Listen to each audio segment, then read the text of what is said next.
What's going on, everyone? So the Los Angeles Lakers look to be leaning towards defense. So this is per Jovan Buha. The Lakers are trying to lean into a new defensive identity after the Dorian Finney-Smith trade with the way the roster was previously set up. A long, athletic, switchable group was asking too much of certain players, but with Dorian Finney-Smith, Jarred Vanderbilt, Max Christie, and Gabe Vincent flanking Anthony Davis, the Lakers can play several lineup configurations in which they have at least 3+ defenders. So, again, we saw last night, first off, Jarred Vanderbilt's back. He was fantastic. We'll touch on Jarred Vanderbilt here in a moment. But we saw that group that we've all dreamt about, we've all thought about, of Gabe Vincent, Max Christie, Dorian Finney-Smith, Jarred Vanderbilt, and Anthony Davis. It was great in the moment that it was, but it's only going to improve and get better, right?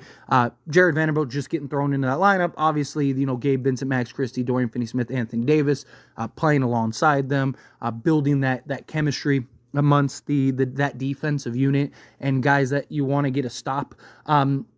Obviously, offensively, there are definitely some concerns with this, but I think it really just depends, right? You can run through Anthony Davis as your hub. If Gabe Vincent, Max Christie, and Dorian Finney-Smith in particular, if those three can continue to shoot the three ball well, then I do think that there is, at least enough to where you can get stops and get enough offense to stay ahead. Obviously, I don't expect this 5-man unit just blowing teams out, but I could see unsequences when, you're up 5 or something and you want to throw in that defensive rotation that, by the time they're done and you're ready to bring back a LeBron and a Reeves and guys like that, maybe you're back to, you're up 8 or 10 at that point because they were able to trickle in enough points as well as get enough stops in order to put you there. But also just the different configurations, as, Jovan Buha said, right? You could have something where you have Austin Reeves with Dorian Finney-Smith, Jarred Vanderbilt, LeBron James, and Anthony Davis. Right? And you have Jarred Vanderbilt, who can be that point of attack guy, can be that defensive monster that can defend out on the perimeter and just do so many things out there. Anthony Davis holding it down in the backcourt. If the Lakers go and get, another defensive center, you could even do something where, let's say we'll just Miles Turner, right? Because that's the one everyone wants, myself included. But if you were able to get a Miles Turner, you could even do something where Miles Turner with Anthony Davis, Dorian Finney-Smith, Jarred Vanderbilt, and Austin Reeves. Or you could even go big and have LeBron kind of operate as the pseudo point guard, right? There's a lot of different possibilities and potentials that you could do when you have these versatile switching type of wings and guards and stuff. And to have this to where, one of the big things that I've talked about heavily is, because so many people are like, why did the Lakers switch everything? And they still have been. But once Jarred Vanderbilt gets back and he gets back into the swing of things, right, you won't have to switch as much with guys like Dorian Finney-Smith, Jarred Vanderbilt. Right now, you kind of don't have a choice, again, because it's just you have Austin Reeves, right?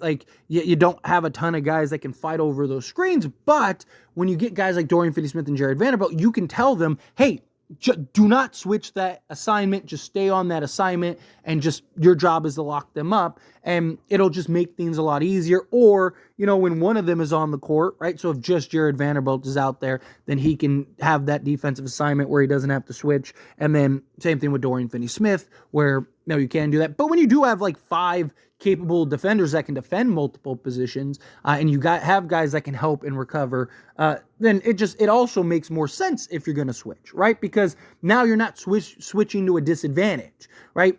Guys switching from Jarred Vanderbilt to Dorian Finney-Smith isn't much of a disadvantage, right? Things like that can really kind of go a long way for the Lakers. But obviously a lot of this is predicated on Jarred Vanderbilt, his health, and what he can provide to this team.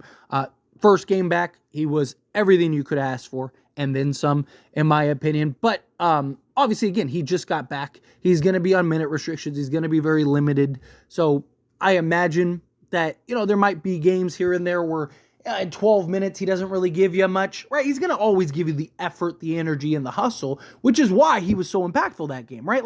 Jarred Vanderbilt doesn't know how to go 20%. I talked about this very heavily leading up to his return, right?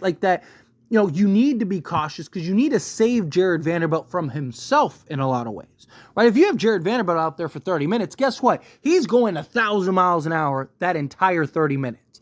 But if you can kind of scale him back and just keep him at around like 12 minutes, then he can go 100%, 100 miles an hour during those little stints. And it's better, right? Like, and you don't have to worry about him, getting hurt or having any kind of setbacks or anything like that. So you got to be cautious with Jarred Vanderbilt. But Jarred Vanderbilt, and I said this coming in, like, I don't think Jarred Vanderbilt by himself, all of a sudden, Lakers are the best team in the league. Still think that they need to make a move or two. But Jarred Vanderbilt does solve and help a ton and changes the way that we approach certain matchups, certain things, right? Like, Jarred Vanderbilt healthy is the best, if not one of the best, on-ball perimeter defenders in the entire league. So what he can do in the ground he covers, because it's not just about him being very good defensively, he covers so much ground in that process of just being a defender that it can really go a long way. So, having Jarred Vanderbilt out there with all these guys is going to be huge and impactful.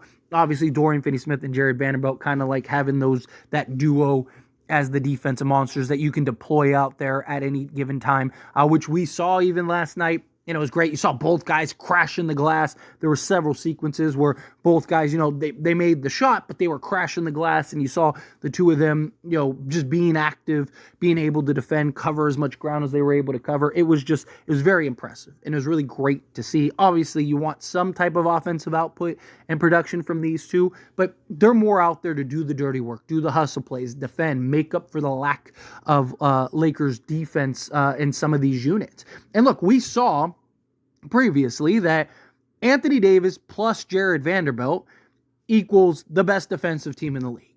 What does, Jarred Vanderbilt, Anthony Davis plus a Dorian Finney-Smith, Max Christie's emergence, and then, of course, like a Gabe Vincent, or if we get another guard, maybe that guard, like, what does that make us? Lakers, I think, bare minimum, they're obviously they're like 21st in defense on the season, but I wouldn't be shocked as guys start getting healthier, as guys start kind of getting into the rigmarole of the season, I do think you're going to see just our defense start to just skyrocket, and us being one of the better defensive teams in the entire league, or maybe even the number one total defense, which I wouldn't be surprised if that happens at all. I think bare minimum they'll probably be top 3 to 5 range. It's just the offense. They got to be able to balance that with the offense.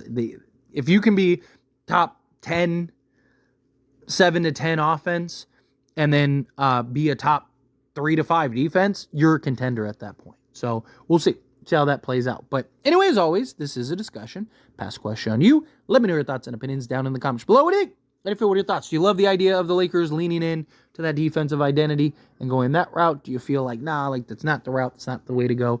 However you feel, whatever your thoughts are, I'd love to hear it. So let me know down in the comments below. That being said, if you haven't liked this video, hit that like button. Helps me out. So we enjoy these types of videos. Truly appreciate it. Not subscribe channel, hit that subscribe button. Turn on the bell notifications. Appreciate y'all. See you in the next one. Thank you.